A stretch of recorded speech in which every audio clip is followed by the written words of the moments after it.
Hello, boys and girls. This is Mrs. Jones from the Media Center. I have a book I wanted to share with you. It's called Balloons Over Broadway, the true story of the puppeteer of Macy's Parade. It's written and illustrated by Melissa Sweet. Have you ever watched the Macy's Thanksgiving Day Parade, first thing in the morning on Thanksgiving Day? The huge balloons rise high above the buildings. But have you ever wondered, where did this tradition start? Or what are those balloons made of? Well, today we're going to learn about a man named Tony Zarg and hear his story of how he began the Macy's Thanksgiving Day Parade.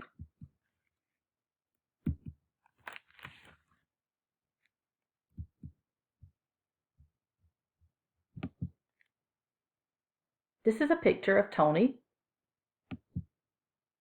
and a quote that says, "Every little movement has a meaning of its own." Let's get started. From the time he was a little boy, Tony Zarg loved to figure out how to make things move. He once said he became a marionette man when he was only 6 years old. His father had asked him to feed their chickens at 6:30 in the morning every day. Tony had an idea. What if he could feed the chickens without leaving his bed? He rigged up some pulleys and ran rope from the chicken coop door to his bedroom window. That night, he spread chicken feed outside the chicken coop door. The next morning, Tony pulled on the rope and the door to the chicken coop opened.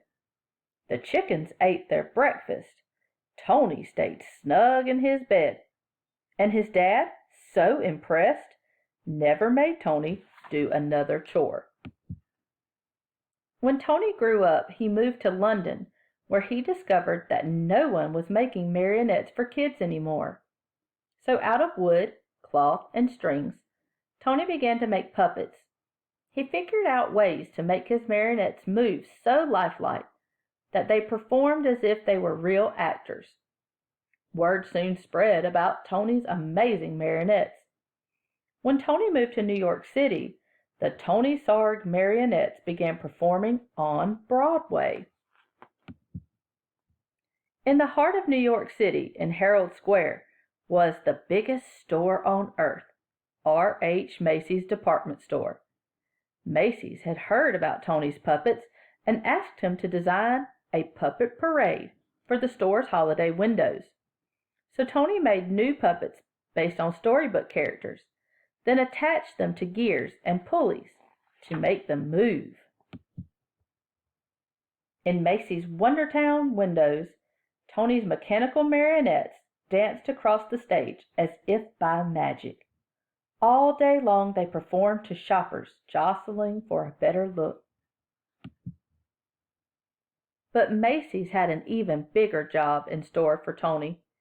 Many of the people working at Macy's were immigrants, and as the holidays approached, they missed their own holiday traditions of music and dancing in the streets. Macy's agreed to put on a parade for their employees, and they hired Tony to help. Tony, too, was an immigrant, so he loved the idea of creating a parade based on street carnivals from all over the world. He made costumes and built horse-drawn floats, and Macy's even arranged to bring in bears, elephants, and camels from the Central Park Zoo.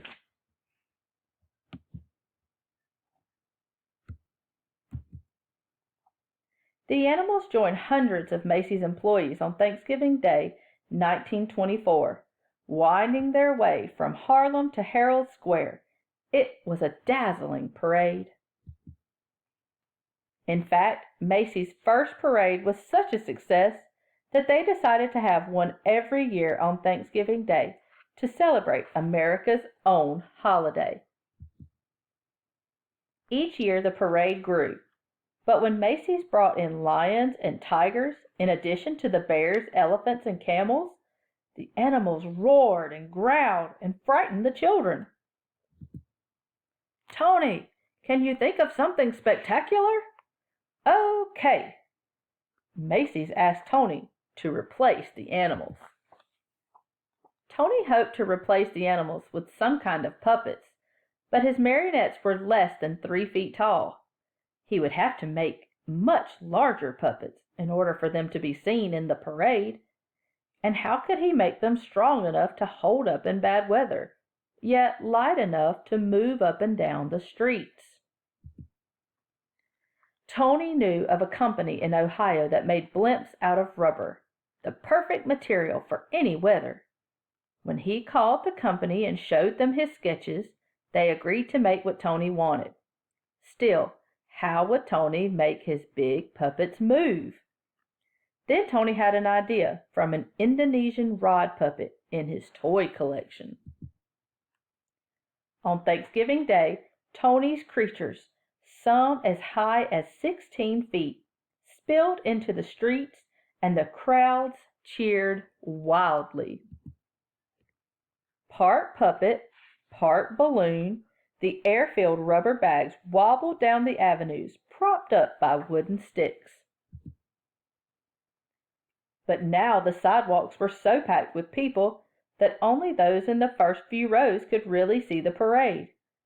Tony realized his puppets would have to be even bigger and higher off the ground, and though the sticks helped to steer the puppets, they were stiff and heavy. Tony wanted his balloons to articulate, to move and gesture, more like puppets. But how? With a marionette, the controls are above and the puppet hangs down. But what if the controls were below and the puppet could rise up? During the next year, Tony set his new idea into motion. This time, he asked the company in Ohio to make balloons out of rubberized silk, as strong as rubber, but lighter than rubber alone. Most important, Tony ordered the balloons to be filled not just with air, but with helium too. Since helium is lighter than air, it would make the balloons rise. Once the puppets were completed, they were deflated and shipped back to Tony in New York. Tony did not know if everything would go as planned. It was still dark on Thanksgiving morning when Tony filled the balloons with helium, tethering them down with sandbags.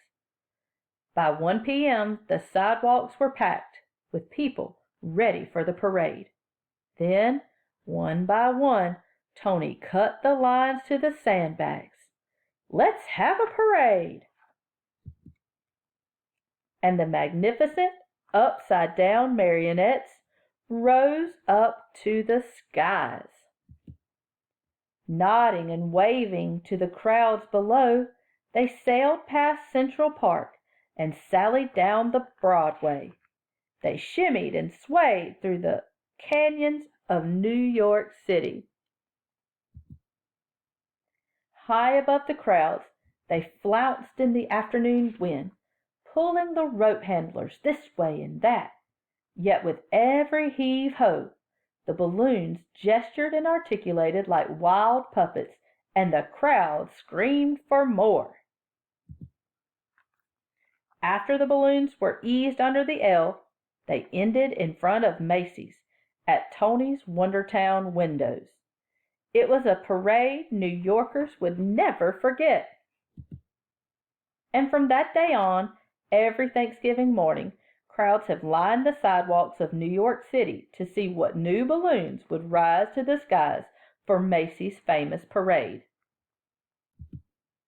Tony Sarg, the puppeteer who loved to figure out how to make things move, had set the stage, with a little rigging, for a puppet to be anything anyone could imagine. I hope you enjoyed this story, boys and girls. And on Thanksgiving Day, when you watch the Macy's Thanksgiving Day Parade from your television, think about Tony Sarg and where it all began.